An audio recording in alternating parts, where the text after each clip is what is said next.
নমস্কার। আজকের আলোচনায় আমরা পরম পূজ্য পণ্ডিত শ্রীরাম শর্মা আচার্য রচিত ভাবি পিঢ়ি সমুন্নত স্তরী কায়সে বানে এই অসাধারণ বইটির কিছু খুব মূল্যবান আর আশাবাদী ধারণা নিয়ে কথা বলবো। নমস্কার। হ্যাঁ, নিশ্চয়ই। আমাদের আজকের এই আলোচনার মূল লক্ষ্যই হল এই বইটার গভীরে গিয়ে দেখা কিভাবে আমরা আমাদের পরের প্রজন্মকে আমাদের ছেলেমেয়েদের আরও ভালো আরও উন্নত একটা স্তরে পৌঁছে দিতে পারি। ঠিক, বইটাতে কিন্তু খুব সুন্দরভাবে বলা হয়েছে যে এর জন্য বংশগতি হেরিডিটি, পারিপার্শ্বিক অবস্থা বা পরিবেশ আর আমাদের নিজেদের চেষ্টা, এই তিনটের একটা মেলবন্ধন দরকার। এটা কিন্তু খুব গুরুত্বপূর্ণ একটা দিক। কারণ আমরা সাধারণত যখন ছেলেমেয়েদের ভালো চাই তখন প্রথমেই ভাবি, আচ্ছা, ভালো খাবার দিতে হবে, তাই না?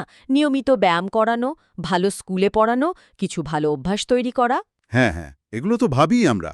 এগুলো অবশ্যই দরকারি, ভিতটা তো এগুলোই তৈরি করে। কিন্তু আজকের আলোচনায় আমরা চেষ্টা করব এই বইটার সাহায্যে এই চেনা ধারণার বাইরে গিয়ে বা হয়তো আরও গভীরে গিয়ে অন্য কি বিষয় আছে যা আমাদের ভবিষ্যৎ প্রজন্মের ভেতরের আসল সম্ভাবনাটাকে পুরোপুরি ফুটিয়ে তুলতে সাহায্য করতে পারে, সেটা একটু বুঝতে। খুব ভালো একটা প্রশ্ন তুলেছেন। দেখুন, ভালো খাবার, ভালো স্কুল, এগুলো শারীরিক আর প্রাথমিক মানসিক বিকাশের জন্য যে অপরিহার্য, সে নিয়ে তো কোনো কথাই নেই। বইটাতেও সেটা স্বীকার করা হয়েছে। আর তার সাথে জ্ঞানের চর্চা করা, ভালো মানুষের সাথে মেশা, নিজেকে জানা বা বোঝার চেষ্টা করা, যাকে স্বাধ্যায় বলে, এগুলোও যে মানসিক উন্নতির জন্য জরুরি, সেটাও বলা আছে। কিন্তু এখানে একটা খুব ইন্টারেস্টিং ব্যাপার তুলে ধরা হয়েছে। কি সেটা? সেটা হলো, মানুষের যে একটা মূল প্রকৃতি থাকে, বেসিক নেচার যাকে বলে, তার ওপর কিন্তু এই বাইরের শিক্ষা বা পরিবেশের প্রভাবটা সবসময় একরকম হয় না, বা আমরা যেরকম ফল আশা করি সেরকম হয়তো হয় না। আচ্ছা। আমরা দেখি না চারপাশে কিছু মানুষ খুব সহজেই ভালো জিনিসগুলো শিখে নেয়, ভালো পরিবেশ পেলে তাদের উন্নতিও হয় তাড়াতাড়ি। আবার অনেকে আছেন যারা অনেক চেষ্টা করেও হয়তো ভালো পরিবেশ পেয়েও নিজেদের কিছু গভীর স্বভাব বা অভ্যাস বদলাতে পারেন না। হ্যাঁ, এটা তো দেখা যায়। ইচ্ছা হয়তো আছে, কিন্তু কাজটা হচ্ছে না ঠিকমতো। বইটা বলছে এর কারণটা হয়তো আরও গভীরে। শুধু বাইরের প্রলেপ দিয়ে সেটা সবসময় বদলানো যায় না। এই গভীর স্তরটাই হলো মূল প্রকৃতি। ওহ, তাহলে তো বিষয়টা সত্যি খুব ভাবার মতো। আপনি কি বংশগতির দিকে ইঙ্গিত করছেন? আমরা তো জানি পূর্বপুরুষদের কিছু শারীরিক বৈশিষ্ট্য, যেমন ধরুন হাইট, গায়ের রং বা মুখের আদল, এগুলো পরের প্রজন্মে আসে। হ্যাঁ, শারীরিক বৈশিষ্ট্য তো আসেই। বইটা থেকে এর বাইরেও কিছু বলা হয়েছে, যেমন ধরুন স্বভাব বা মানসিক প্রবণতার কথা। ঠিক এই জায়গাতেই বইটা আমাদের দৃষ্টি আকর্ষণ করছে। খুব পরিষ্কার করে বলা আছে, শুধু শরীর নয়, কিছু চারিত্রিক বৈশিষ্ট্য, মানসিক গঠন, এমনকি বিশেষ কিছু ক্ষমতা বা দুর্বলতাও বংশ পরম্পরায় জেনারেশন আফটার জেনারেশন আসতে পারে। সত্যি? উদাহরণ আছে কিছু? হ্যাঁ, বইতে বেশ কিছু জীবন্ত উদাহরণ দেওয়া হয়েছে। যেমন ধরুন, বিভিন্ন জাতি বা বর্ণের মানুষের কথা, নিগ্রো, ইউরোপীয়, চীনা, আবার ভারতের মধ্যে বিভিন্ন অঞ্চলের মানুষের উদাহরণ, যেমন কাফি, মারোয়ারি, বাঙালি। এরা পৃথিবীর নানা জায়গায় ভিন্ন পরিবেশে থেকেও প্রজন্মের পর প্রজন্ম ধরে নিজেদের কিছু মূল বৈশিষ্ট্য কিন্তু ধরে রেখেছে। আর এই বৈশিষ্ট্যগুলো শুধু শারীরিক নয়, স্বভাব বা মানসিকতার দিক থেকেও। তার মানে কি এই যে পরিবেশের কোনো ভূমিকাই নেই? পারিপার্শ্বিক অবস্থার প্রভাব কি তাহলে কম? না, না, তা একেবারেই নয়। পরিবেশের প্রভাব অবশ্যই আছে, আর সেটা যথেষ্ট গুরুত্বপূর্ণ। আমাদের খানপান, পোশাক, জলবায়ু, শিক্ষা, সংস্কৃতি, এগুলোর প্রভাব তো পড়বেই শরীর আর মনের ওপর। আমরা তো একই পরিবারের দুটো ভাইয়ের মধ্যেও অনেক তফাৎ দেখি, যদি তারা ভিন্ন পরিবেশে বড় হয়। কিন্তু বইটা যেটা বলতে চাইছে সেটা হলো বংশগতির যে প্রভাবটা, বইতে এটাকে বংশ পরম্পরা বলা হয়েছে, সেটা খুব গভীর আর শক্তিশালী। আচ্ছা। পরিবেশ হয়তো আমাদের বাইরের আচরণ, জ্ঞান বা কিছু অভ্যাস পাল্টাতে পারে, কিন্তু আমাদের ভেতরের কিছু মৌলিক প্রবণতা, যেগুলো বংশানুক্রমে পাওয়া, সেগুলো অনেক সময় অবাক করার মতো স্থিতিশীল থাকে, সহজে বদলাতে চায় না। তাহলে এর মানে কি দাঁড়ালো? যদি বংশগতির প্রভাব এতই শক্তিশালী হয় তাহলে আমাদের ব্যক্তিত্বের ভেতরে ঠিক কি আছে যা এই ধারাটাকে বয়ে নিয়ে চলে? বাহ, এই প্রশ্নটাই কিন্তু আমাদের বইয়ের একেবারে কেন্দ্রে নিয়ে এলো। বইটাতে ব্যক্তিত্বকে একটা সম্পূর্ণ কাঠামো হিসেবে দেখা হয়েছে, যার 4টে প্রধান স্তম্ভ বা পিলারের কথা বলা হয়েছে। 4টে স্তম্ভ কি কি সেগুলো? প্রথমটা হলো কায়িক বরিষ্ঠতা, মানে আমাদের শারীরিক ক্ষমতা, স্বাস্থ্য, এনার্জি লেভেল, দেখতে কেমন, এইসব। আচ্ছা। দ্বিতীয়টা হলো মানসিক কুশাগ্রতা, মানে আমাদের বুদ্ধি কতটা শার্প, শেখার ক্ষমতা কেমন, বিচার বুদ্ধি, স্মৃতিশক্তি, এই দিকগুলো। হুম। তৃতীয় স্তম্ভটা হল মান্যতায় এবং আদেতে, মানে আমাদের মনের গভীরে গেঁথে থাকা বিশ্বাস, ধারণা, ভ্যালুজ আর আমাদের রোজকার অভ্যাসগুলো। বিশ্বাস আর অভ্যাস, এটাও একটা স্তম্ভ। হ্যাঁ, আর চতুর্থটা হল আকাঙ্ক্ষায় এবং সংবেদনায়, মানে আমাদের জীবনের লক্ষ্য কি, আমাদের অ্যাম্বিশন, ইচ্ছা, আবেগ, অনুভূতি, সংবেদনশীলতা, এই সব কিছু। তার মানে একটা সম্পূর্ণ মানুষ তৈরি হয় এই 4টে জিনিসের সঠিক কম্বিনেশনে। কোনো একটা দিক দুর্বল হলে পুরো ব্যক্তিত্বটাই প্রভাবিত হবে। একদম ঠিক। আর ব্যক্তিত্বের আসল উন্নতি বা পরিবর্তনের জন্য এই 4টে দিকেই কিন্তু একসঙ্গে মনোযোগ দিতে হবে। কিন্তু এখানে আসল চ্যালেঞ্জটা, কি রকম? এই যে বংশানুক্রমে পাওয়া গভীর বৈশিষ্ট্যগুলো, বইতে যেগুলোকে নিজি বিশেষতায় বলা হয়েছে, বিশেষ করে আমাদের বিশ্বাস, অভ্যাস বা ধরুন আমাদের আবেগ অনুভূতির ধরন, এগুলো বদলানো কিন্তু বেশ কঠিন কাজ। বোঝা যাচ্ছে। এর জন্য শুধু মুখে বললাম বা ইচ্ছা করলাম তাতেই হবে না, দরকার খুব সচেতন, গভীর আর ক্রমাগত চেষ্টা।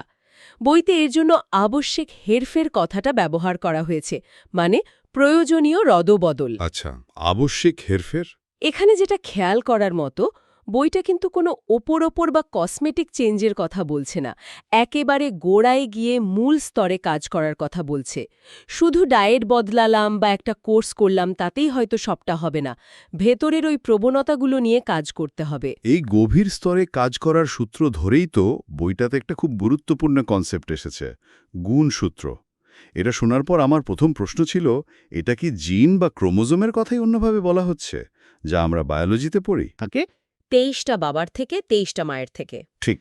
এই ক্রোমোজোমেই থাকে জিন, ডিএনএ দিয়ে তৈরি, যা আমাদের বংশগতির ব্লুপ্রিন্ট। এগুলোই আমাদের শারীরিক গঠন, আমরা ছেলে হব না মেয়ে হব, এবং আরও অনেক শারীরিক আর কিছু মানসিক বৈশিষ্ট্য ঠিক করে দেয়। বইতে এই বৈজ্ঞানিক তথ্যটার উল্লেখ আছে। কিন্তু বইটা কি এর থেকেও গভীরে যাচ্ছে? গুণসূত্র বলতে ঠিক কি বোঝাতে চাইছে? হ্যাঁ, বইটা এই বৈজ্ঞানিক ভিত্তির ওপর দাঁড়িয়ে আরও এক ধাপ এগিয়ে গেছে। বইয়ের মূল কথা হল, এই গুণসূত্র শুধু এই 46টা ক্রোমোজোম বা জিনের মধ্যে বাঁধা শারীরিক গঠনের ব্যাপার নয়। এটা তার থেকেও অনেক সূক্ষ্ম, অনেক গভীর একটা সত্তা। বলতে পারেন এক ধরনের subtle energy pattern. Subtle energy pattern? হ্যাঁ। এই গুণসূত্র শুধু বাবা মায়ের কাছ থেকে পাওয়া জিনগত বৈশিষ্ট্য বয়ে আনে না, বরং এটা বহু প্রজন্মের, মানে শুধু বাবা মায় নয়, তার আগের জেনারেশন, তারও আগের জেনারেশন, এরকম বহু পূর্বপুরুষের অর্জিত শারীরিক, মানসিক, নৈতিক, এমনকি তাদের ভাবনাত্মক বা ইমোশনাল ঐতিহ্য, মানে উত্তরাধিকার। বইতে এর জন্য খুব সুন্দর একটা শব্দ আছে, বিরাসত, সেটাকেও ধারণ করে। তার মানে এটাকে কি আমরা একটা খুব সূক্ষ্ম বীজের মতো ভাবতে পারি, যার মধ্যে অনেক আগের জেনারেশনের ভালো মন্দ সব গুণ সুপ্ত অবস্থায় আছে? একদম, আপনি খুব সঠিক উপমা দিয়েছেন। বইতে এটাকে ঠিক একটা বীজ হিসেবেই দেখা হয়েছে। যেমন একটা ছোট্ট বীজের মধ্যে তার আগের অসংখ্য গাছের সব পোটেনশিয়াল, সব গুণাগুণ, এমনকি দুর্বলতাও লুকিয়ে থাকে। ঠিক তেমনি এই গুণসূত্রের মধ্যেও বহু পূর্বপুরুষের জমানো কর্মফল, তাদের জীবনের অভিজ্ঞতা থেকে তৈরি হওয়া সংস্কার, তাদের মানসিক ক্ষমতা বা দুর্বলতা, তাদের আধ্যাত্মিক উন্নতির লেভেল, এই সব কিছু খুব সূক্ষ্মরূপে থেকে যায়।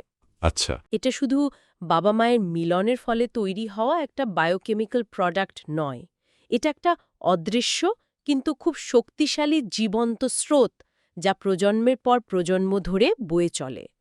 যদি আমরা এটাকে একটা বড় ছবির সাথে মেলাই, মানে মানব জীবনের উদ্দেশ্য বা ক্রমবিকাশের নিরিখে দেখি, তাহলে বুঝতে পারি যে এই সূক্ষ্ম বংশগতির ধারাকে অবহেলা করাটা ঠিক না, বরং এটাকে চেনা, বোঝা আর এর ঠিকঠাক পরিচর্যা করাটা ভবিষ্যতের জন্য খুব জরুরি।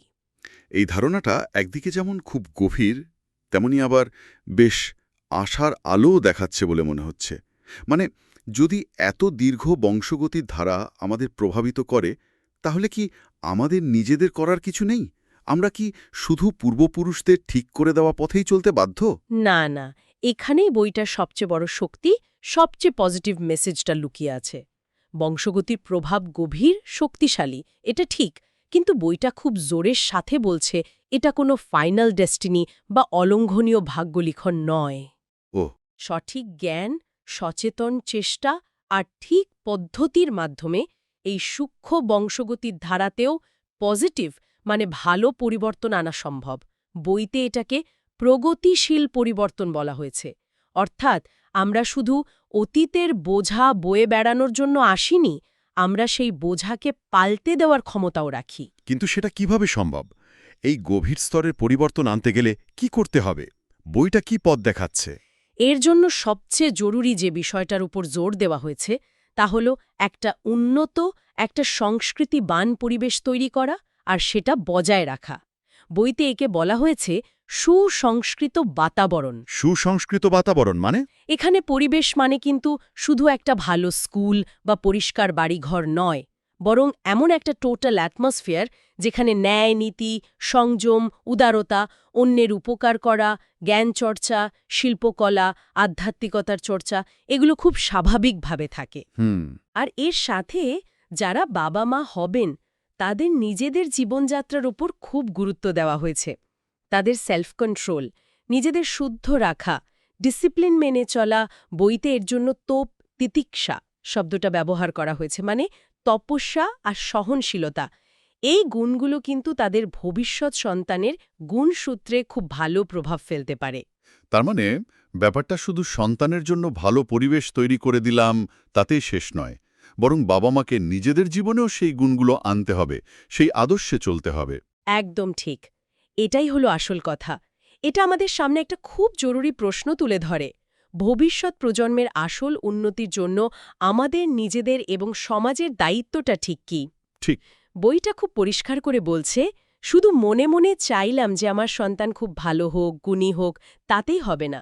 তার জন্য আগে জমিটা তৈরি করতে হবে, মানে নিজেদের জীবনকে সেইভাবে চালাতে হবে আর চারপাশের পরিবেশটাকেও যতটা সম্ভব ভালো, সংস্কৃতিবান করে তুলতে হবে। যেমন ভালো জমিতে ভালো বীজ ফেললে তবেও না ভালো ফসল হয়, ঠিক তেমনি উন্নত ভবিষ্যৎ প্রজন্ম পেতে গেলে শুধু ইচ্ছে করলেই হবে না। বাবা মায়ের উন্নত জীবনযাত্রা আর একটা সাপোর্টিভ সামাজিক ও সাংস্কৃতিক পরিবেশ দুটোই অপরিহার্য। আর এই চেষ্টাটা শুধু ব্যক্তিগত নয়, এটা একটা কালেকটিভ বা সম্মিলিত চেষ্টাও। সত্যি অসাধারণ এবং খুব ইন্সপায়ারিং একটা দৃষ্টিভঙ্গি। আজকের আলোচনা থেকে আমরা পরমপূজ্য পণ্ডিত শ্রীরাম শর্মা আচার্যের বইটার কিছু অত্যন্ত গভীর কিন্তু খুব ইতিবাচক দিক জানতে পারলাম। এটা স্পষ্ট যে ভবিষ্যৎ প্রজন্মের উন্নতি শুধু বাইরের কিছু জিনিস যেমন ভালো স্বাস্থ্য বা ভালো পড়াশোনার ওপরেই নির্ভর করে না। না, বিলকুল না। এর গভীরে রয়েছে বংশগতির সেই সূক্ষ্ম কিন্তু শক্তিশালী প্রভাব। আর তার থেকেও জরুরি হল একটা সামগ্রিক উন্নত আর সংস্কৃতিবান পরিবেশের ভূমিকা। হ্যাঁ, আর বিশেষ করে ওই গুণসূত্রের ধারণাটা, এটা আমাদের নিজেদের আর আমাদের ভবিষ্যৎ প্রজন্মের পোটেনশিয়াল নিয়ে নতুন করে ভাবতে শেখায়। এটা শুধু জিনের ব্যাপার নয়, এটা বহু প্রজন্মের মেন্টাল, মরাল আর ইমোশনাল হেরিটেজের ধারক। ঠিক। আর সবচেয়ে বড় আশার কথাটা হল, বইটা আমাদের দেখিয়েছে যে সচেতন চেষ্টা, সেলফ কন্ট্রোল, উন্নত জীবন আর ঠিক পরিবেশ তৈরির মাধ্যমে আমরা এই বংশগতির ধারাকে শুধু মেনেই নিতে বাধ্য নই, বরং তাকে ভালো দিকে নিয়ে যাওয়ার, তাকে উন্নত করার ক্ষমতাও আমাদের আছে। খুবই সত্যি কথা। আজকের আলোচনা আমরা এখানেই শেষ করছি, তবে শ্রোতাদের জন্য একটা চিন্তা বা ভাবনা রেখে যেতে চাই। আচ্ছা, আমরা ব্যক্তি হিসাবে নিজেদের আত্ম-উন্নয়নের পথে নিজেদের ভেতরের ওই নিজি বিশেষতায় বা গভীর বৈশিষ্ট্যগুলোকে ভালো করার জন্য ঠিক কতটা মন দিয়ে চেষ্টা করছি? এটা ভাবার মতো প্রশ্ন। আর আমরা যে সমাজে থাকি সেখানে ওরকম একটা পজিটিভ সাপোর্টিভ সংস্কৃতিবান পরিবেশ মানে সুসংস্কৃত বাতাবরণ তৈরি করার জন্য আমাদের ব্যক্তিগত আর সম্মিলিত চেষ্টাটাই বা কতটা। কারণ মনে রাখতে হবে আমাদের আজকের এই চেষ্টা, আমাদের আজকের জীবনযাপন, এটাই কিন্তু তৈরি করছে আগামী প্রজন্মের ভিত, তাদের সম্ভাবনার আকাশ। এই ভাবনাটা হয়তো আমাদের সবাইকে আরও গভীরে ভাবতে আর ভালো কিছু করতে উৎসাহিত করতে পারে। নিশ্চয়ই। ধন্যবাদ। ধন্যবাদ।